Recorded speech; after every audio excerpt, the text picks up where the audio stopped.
বিদায় হজের মর্মবাণী। শুক্রবার ৯ জিলহজ ১০ হিজরি সনে হজের সময় আরাফা ময়দানে দুপুরের পর হযরত মুহাম্মদ সাল্লাল্লাহু আলাইহি সাল্লাম লক্ষাধিক সাহাবার সমাবেশে এই ঐতিহাসিক ভাষণ দেন। হামদ ও সালার পর তিনি বলেন, হে মানুষ, তোমরা আমার কথা শোনো। এরপর এই স্থানে তোমাদের সাথে আর একত্রিত হতে পারবো কিনা জানি না। হে মানুষ, আল্লাহ বলেন, হে মানব জাতি, তোমাদেরকে আমি এক পুরুষ ও এক নারী থেকে সৃষ্টি করেছি এবং তোমাদেরকে সমাজ ও গোত্রে ভাগ করে দিয়েছি যেন তোমরা পরস্পরের পরিচয় জানতে পারো। অতএব শুনে রাখো, মানুষে মানুষে কোনো ভেদাভেদ নেই। আরবের উপর কোনো অনারবের, অনারবের উপর কোনো আরবের শ্রেষ্ঠত্ব নেই। তেমনি সাদার উপর কালোর বা কালোর উপর সাদার কোনো শ্রেষ্ঠত্ব নেই।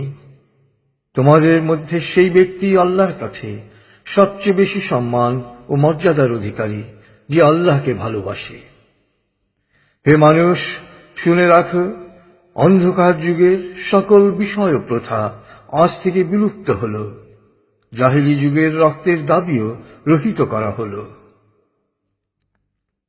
হে মানুষ, শুনে রাখো, অপরাধের দায়িত্ব কেবল অপরাধীর উপরই বর্তায়। পিতা তার পুত্রের জন্যে আর পুত্র তার পিতার অপরাধের জন্যে দায়ী নয়। হে মানুষ, তোমাদের রক্ত, তোমাদের সম্মান, তোমাদের সম্পদ পরস্পরের জন্যে চিরস্থায়ীভাবে হারাম অর্থাৎ পবিত্র ও নিরাপদ করা হল। যেমন আজকের এই দিন, আজকের এই মাস, এই শহর সকলের জন্যে পবিত্র ও নিরাপদ। হে মানুষ, তোমরা ঈর্ষা ও হিংসা বিদ্বেষ থেকে দূরে থাকবে। ঈর্ষা ও হিংসা মানুষের সকল সদ্গুণকে ধ্বংস করে। হে মানুষ, নারীদের সম্পর্কে আমি তোমাদের সতর্ক করে দিচ্ছি, তাদের সাথে নিষ্ঠুর আচরণ করো না। তাদের উপর যেমন তোমাদের অধিকার রয়েছে, তেমনি তোমাদের উপর তাদেরও অধিকার রয়েছে। সুতরাং তাদের কল্যাণের দিকে সবসময় খেয়াল রেখো। হে মানুষ, অধীনস্থদের সম্পর্কে সতর্ক হও। তোমরা নিজেরা যা খাবে তাদেরও তা খাওয়াবে, নিজেরা যা পরবে তাদেরও তা পরাবে। শ্রমিকের শরীরের ঘাম শুকানোর আগেই তার মজুরি পরিশোধ করবে। হে মানুষ, বিশ্বাসী সেই ব্যক্তি যার হাত ও মুখ থেকে অন্যের সম্মান, ধন ও প্রাণ নিরাপদ। সে নিজের জন্য যা পছন্দ করে অন্যের জন্য তাই পছন্দ করে। হে মানুষ, বিশ্বাসীরা পরস্পরের ভাই। সাবধান, তোমরা একজন আরেকজনকে হত্যা করার মতো কুফরি কাজে লিপ্ত হও না। হে মানুষ, শুনে রাখো, আজ হতে বংশগত শ্রেষ্ঠত্ব বা কৌলিন্য প্রথা বিলুপ্ত করা হল। কুলীন বা শ্রেষ্ঠ সেই যে বিশ্বাসী ও মানুষের উপকার করে। হে মানুষ, ঋণ অবশ্যই ফেরত দিতে হবে। বিশ্বস্ততার সাথে প্রত্যেকের আমানত রক্ষা করতে হবে। কারো সম্পত্তি সে যদি স্বেচ্ছায় না দেয় তবে তা অপর কারো জন্যে হালাল নয়। তোমরা কেউ দুর্বলের উপর অবিচার করো না। হে মানুষ, জ্ঞানীর কলমের কালি শহীদের রক্তের চেয়েও মূল্যবান। জ্ঞান অর্জন প্রত্যেক নরনারীর জন্য ফরজ, কারণ জ্ঞান মানুষকে সঠিক পথ দেখায়।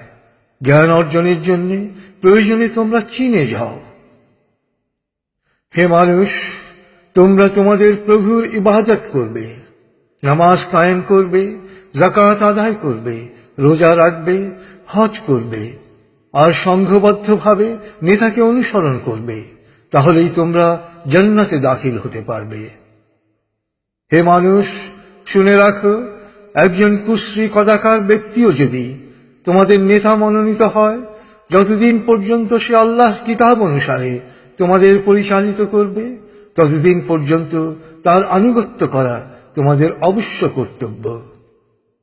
হে মানুষ, শুনে রাখো, আমার পর আর কোনো নবী নেই। হে মানুষ, আমি তোমাদের কাছে দুটো আলোকবর্তিকা রেখে যাচ্ছি। যতদিন তোমরা এই দুটো অনুসরণ করবে, ততদিন তোমরা সত্য পথে থাকবে। এর একটি হলো আল্লাহর কিতাব, দ্বিতীয়টি হলো আমার জীবন দৃষ্টান্ত। হে মানুষ, তোমরা কখনই ধর্ম নিয়ে বাড়াবাড়ি করো না, কেননা অতীতে বহু জাতি ধর্ম নিয়ে বাড়াবাড়ি করার কারণে ধ্বংস হয়ে গেছে। হে মানুষ, প্রত্যেককেই শেষ বিচারের দিনে সকল কাজের হিসেব দিতে হবে, অতএব সাবধান হও। হে মানুষ, তোমরা যারা এখানে হাজির আছো, আমার এ বাণীকে সবার কাছে পৌঁছে দিও। এরপর তিনি জনতার উদ্দেশ্যে জিজ্ঞেস করলেন, হে মানুষ, আমি কি তোমাদের কাছে আল্লাহর বাণী পৌঁছে দিয়েছি? সকলে সমস্বরে জবাব দিল, হ্যাঁ। এরপর নবীজি বললেন, হে আল্লাহ, তুমি সাক্ষী থাকো, আমি আমার সকল দায়িত্ব পালন করেছি।